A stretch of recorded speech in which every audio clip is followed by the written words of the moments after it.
Well, here we are again.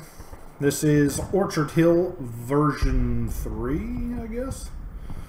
Let's see, 2nd Battalion, 325th Glider Infantry Regiment will perform the assault on the high ground. To reach the German positions, you'll be forced to cover a great deal of open ground that offers little in the way of cover. Platoon leaders have reported that the men are displaying signs of anxiety about going to action once again after the battering they took in their last fight with the Germans. As a result of this, their morale is low. Blah blah blah blah blah blah blah blah blah blah. You must win this mission at all costs. Your mission is close with the enemy as quickly as possible and engage their forces in order to prevent them from escaping to reinforce Laham to the northwest. You should seek to occupy and control the objective. The inundated areas to the west of the railway line are completely fordable. You have 1 hour and 10 minutes to accomplish your objective. You must win this mission to stay in the campaign. Okay, so we're still kind of up against it. Honestly, I'm not 100% sure exactly how branching this campaign is. I don't know if there's just like a win track and a losing track that lead to an eventual objective or whatnot. I have no idea. All I know is we have to win this. And I don't like being forced to have to play a certain way. And of course, all I get is some aerial photograph. Oh look, here's a town. A hamlet. So, we are presented with our map. And this map is once again an exercise in bashing one's head against a brick wall. I mean, look at this. Here's my positions here. We're pretty well covered by hedgerows and things, and of course these hedgerows are embedded with trees, as the map designers often do. Which is funny, because if you actually look at photographs of the Normandy countryside, hedgerows like that divide up fields and stuff, they don't have trees in them. It's very flat. But, you know, that's just something that map designers and scenario designers did.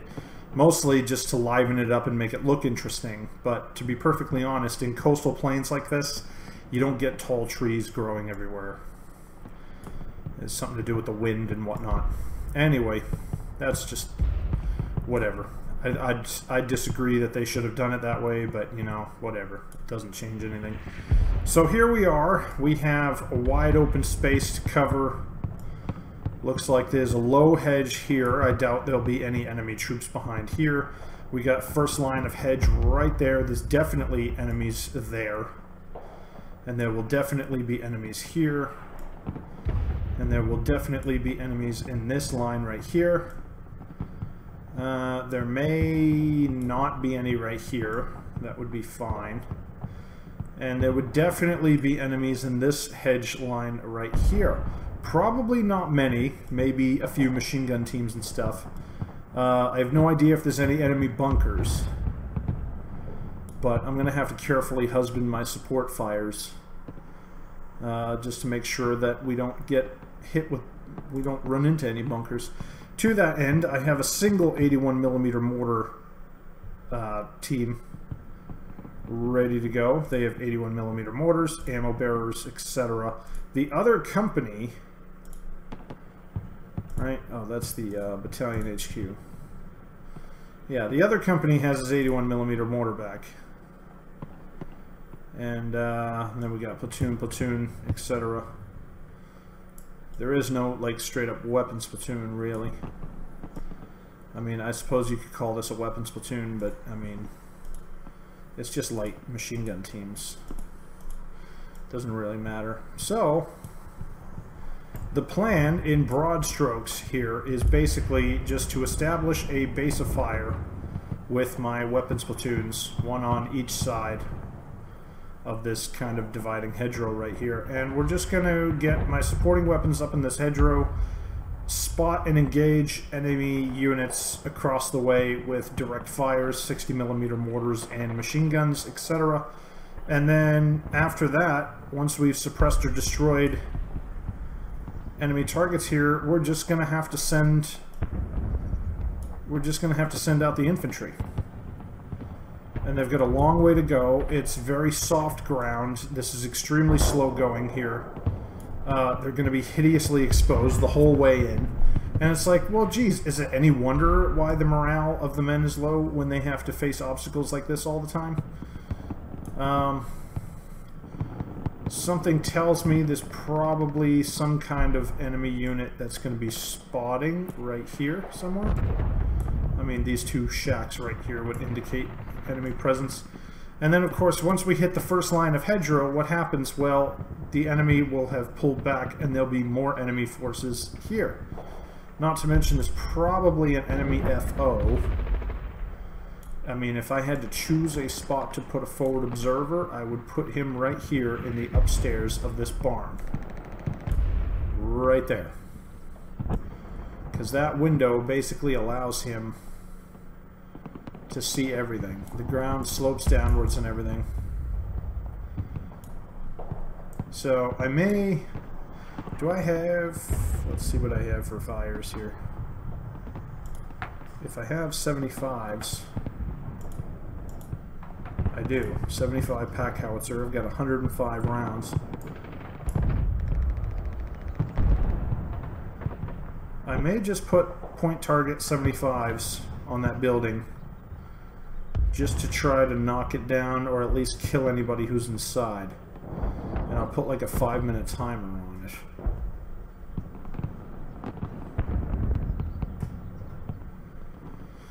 I mean, it's kind of a waste. It's kind of a waste because I would probably much rather put a line of 75mm right along here. Like make a linear target from the edge of the sunken road all the way down across here to here. And just have them do harassing fire after 15 minutes. That would be pretty interesting. But one thing to note in the briefing,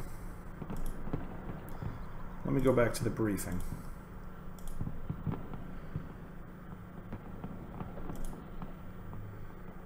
You should do your best to prevent enemy force from escaping to fight again. So something tells me that the enemy has an exit zone back here.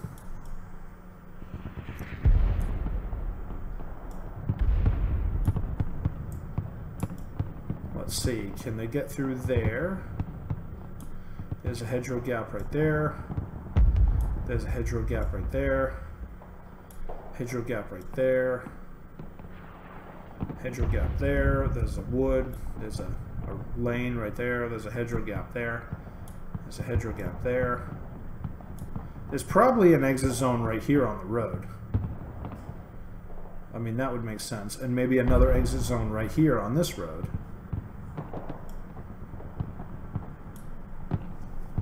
So, it might be worth it using my 75s to set up like some harassing and interdiction fire across the back of the map. Just put like one gun, you know, after 15 minutes, because that's pretty much all the time you have. I could do like one gun after 15 minutes, do a linear barrage. I wonder how long that would last. What if I set it to like, I don't know, that gate right there down to like here.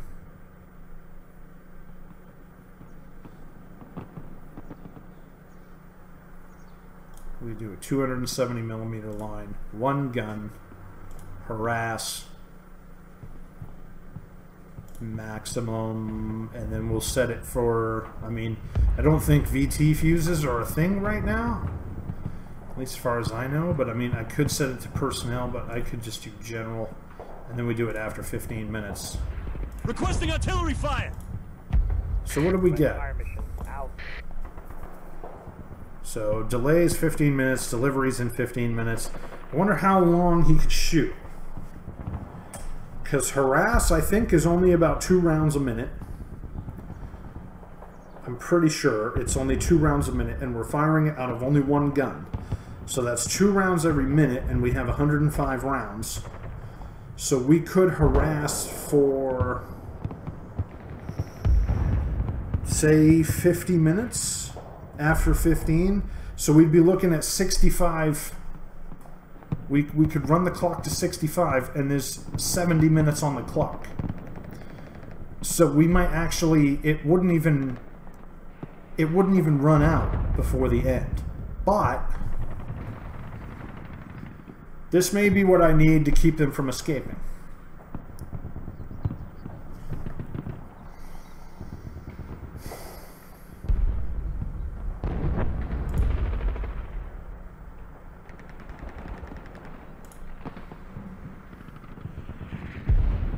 In fact, I could even set it to start after 5 minutes. Check fire! Check fire! If my math is correct. I mean, it's been a while since I read the manual, but if my math is correct,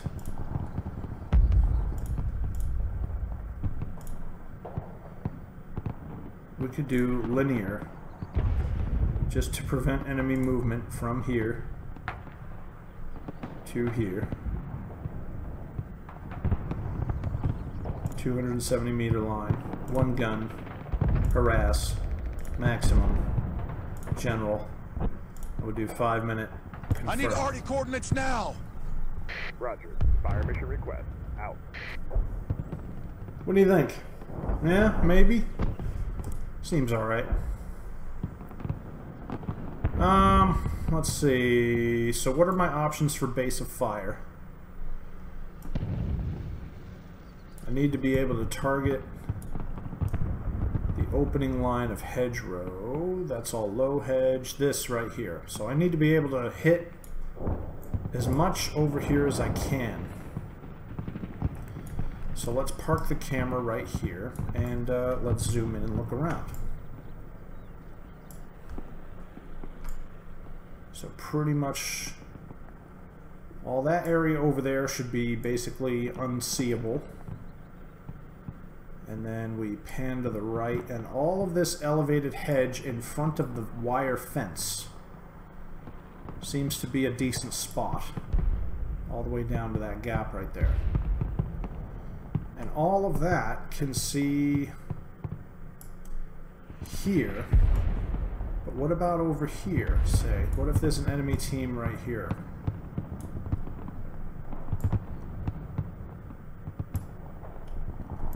Can he still see it? Yeah.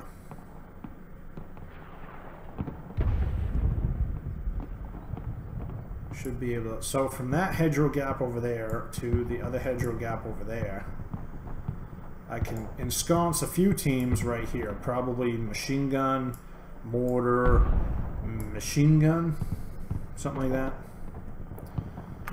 Okay. And this part is going to be a little tricky because that tall hedge next to the road and this tall hedge right here is actually going to bisect my fields of fire. So it's going to be a bit of a pain. And then on this side, it's actually much easier because the terrain kind of opens like this. So I can actually focus fire over here from a lot of my assets. So it might be worth crossing my first teams this way, just because I can get a lot more support by fire against this hedgerow here.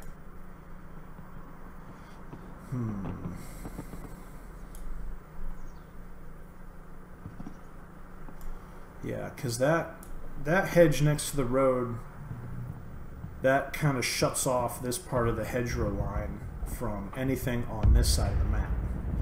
While this side of the map is basically laid bare to everything all at once. So I'm thinking we're going to start engaging on this side first. So what do we have for available weapons? Well, number one, we have my 81mm mortar.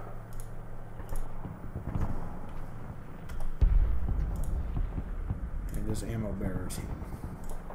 The bazooka is not going to be useful at all, neither is the company HQ. What do we have here? We have a 60mm mortar.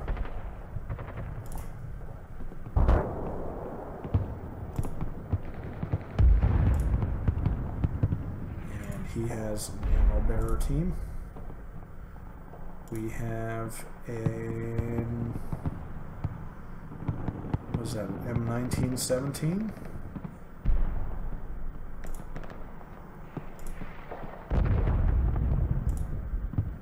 With a machine gun ammo bearer. I also have a breach team applied, but I probably won't need him until later, so he's just going to hang out with the platoon HQ. And let's see, we have a light mortar team.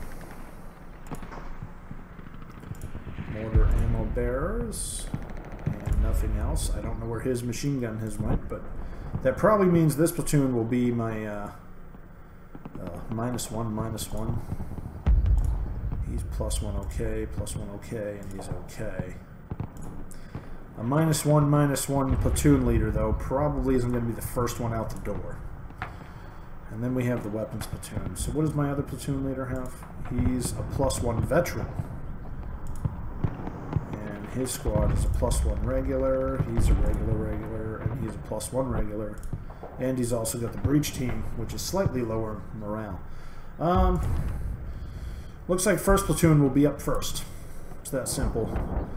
And then as far as the weapons platoon goes, we have another light mortar. And another light mortar. So that's A team.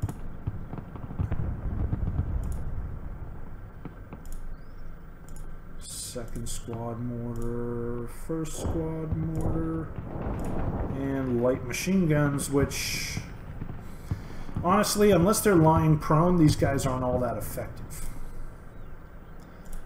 But, I could put them in the line, but honestly, what I'm probably going to do is I'm going to send them with the infantry.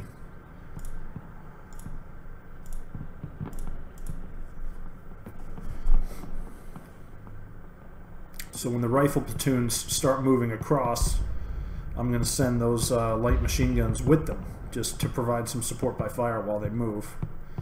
I mean, this is almost like a World War I type of setup. It's like a World War I trench raid. You know, we're gonna lay down some fire on the enemy position, and then we send our teams in to infiltrate with small arms and grenades and try to clean them out. It's going to be interesting. Let's see. We could put up an interesting little crossfire support position right here, because we got that hedge and trees to the front, which protects them from observation from this side. So I could put an 81mm mortar right here in this hedge. Oh, shush you. So let's grab my 81mm mortar, and we're going to put them right there. What do we have here? We have another M1917A1. He's a -2 with -1 morale. So because his team leader's been killed. He's not going to be very useful at all. In fact, it might be better to add him to the force over here. Because just because I'm going to focus my attention on this left flank doesn't mean I'm not going to try to spot and destroy targets over here on the right. Let's see what these guys have. He's got an M1917. Honestly, if I put two of these in a side-by-side, deployed in the hedgerow, and with their volume of fire and extraordinary amounts of ammunition,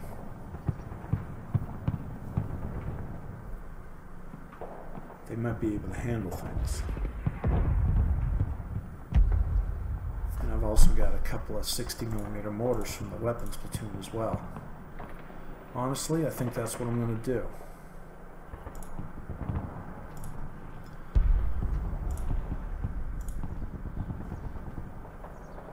So let's put M1917 there. MG ammo bearer. In the meantime, this light mortar is just going to supplement the 81mm mortar over here. I have so many mortars. This is going to be fun. I don't think he needs to be under direct command. All he's going to do is just sit there and spot and shoot at anything. So I'm going to put the platoon leader over here. And this platoon leader is a +1 veteran, So we might be sending 1st Platoon in first over here as well.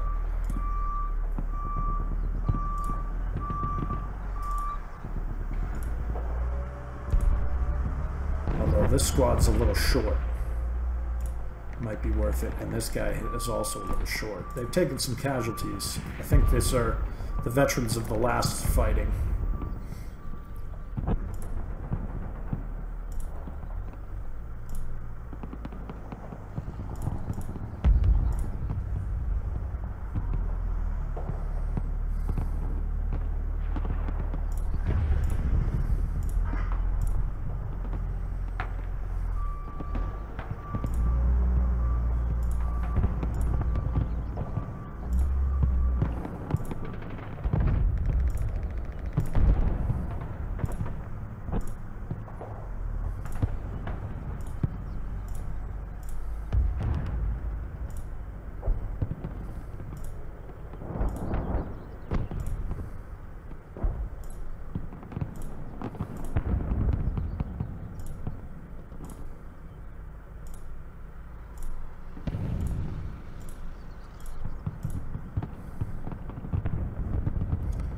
So, generally speaking,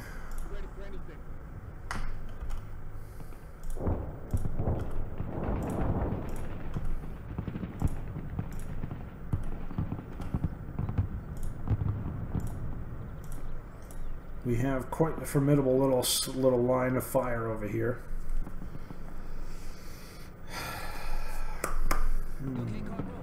What should I do with these guys? These guys are also going to have to just function as mobile firepower. Now the only question I have as of this moment is the weapons platoon HQs. Should I keep them here with their mortars, or should I send them up with the machine guns?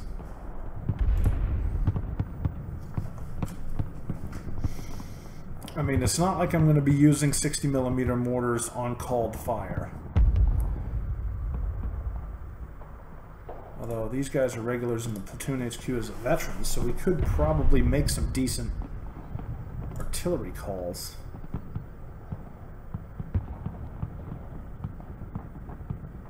Although, I mean, in this confined terrain right here, it would be of limited usability.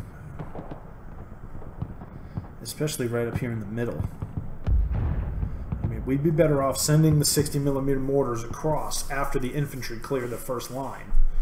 We get the infantry hard up on this line, and then we just send the 60mm just running across so they can set up and engage with direct fire.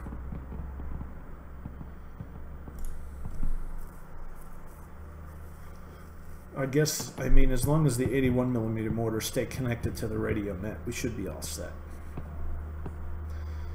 So my platoon leaders in charge of my 81mm mortars are going to stay with them.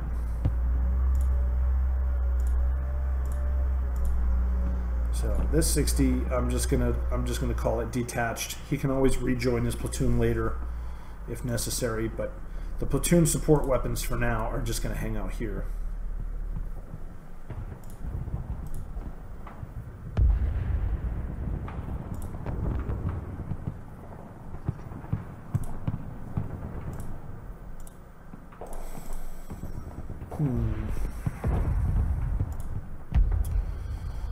Yeah, alright, I guess that's it.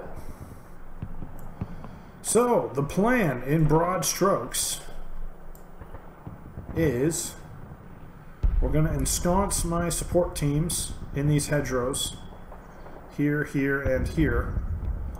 They are going to provide a base of fire against enemy positions, most likely on the other side here. I mean, the range from here to here is like something like 600 meters or whatever. So, I mean, individual small arms aren't really going to make a difference. So what we're probably going to see opening up on us, first things first, is enemy heavy machine guns, if there's any bunkers, etc., etc. So we're just going to have to get all my support weapons in place as quickly as possible, get everybody set up. I'm going to check line of sight, and then the moment everybody is all set up, I'm just going to push some scout teams You know, I'm going to detach 2-man scout teams from a couple of squads, just in each platoon, and they're just going to move out into the field and basically just draw fire. I know, hey, it sounds awful, but how else are you going to scout? You know? I mean, it's not like I can just tell a guy, hey, climb a tree and stare with binoculars. We don't have thermal sights or anything like that. We can't see this stuff. If these guys are hidden and set to ambush orders, we're not going to know they're there until after they shoot.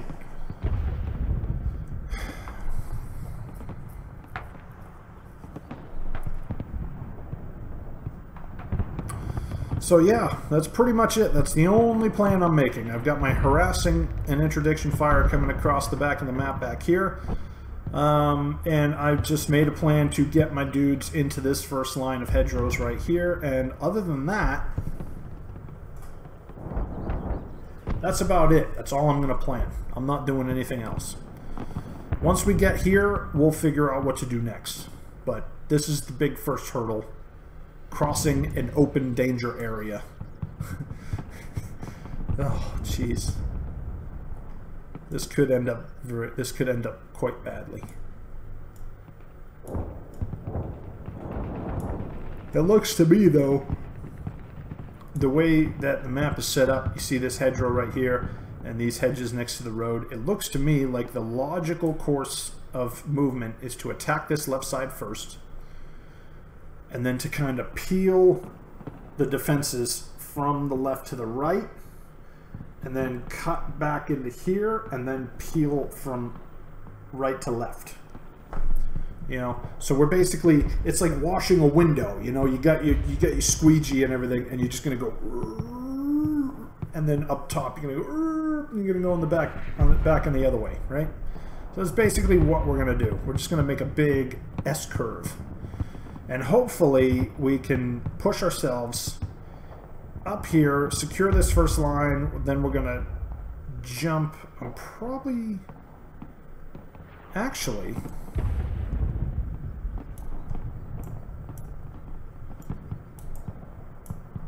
I can use this road for movement.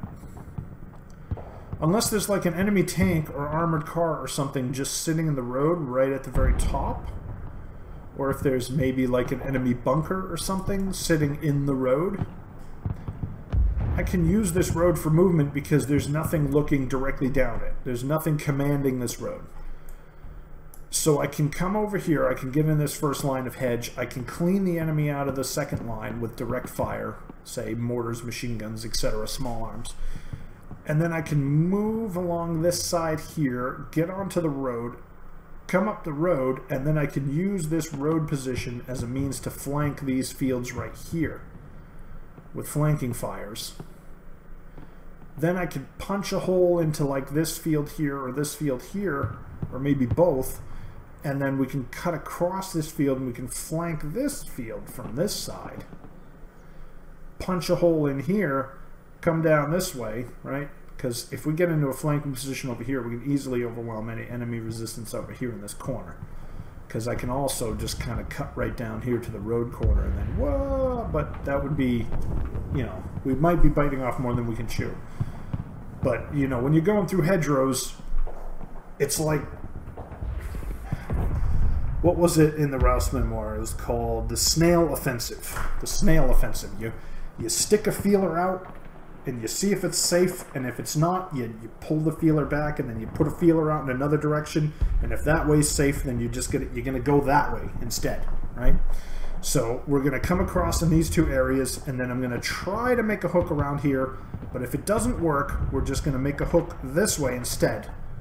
Come up into this hedgerow, flank and destroy anything up here, cut straight through this little road area right into this backfield over here, jump into this backfield, cut across here, jump into the back area. My harassment and interdiction will still be going on here, but if I'm able to get in a position where I'm able to just charge across the objective or just jump into the objective zone, I'll call off my artillery fire.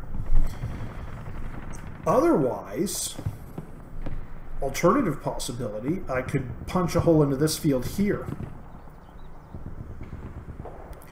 cut across here, and then hit the front side of the objective and try to flush the enemy into my artillery fires. But, like I said, that's planning way too far ahead. Don't use your planning phase to determine a script that the battle should follow. Right?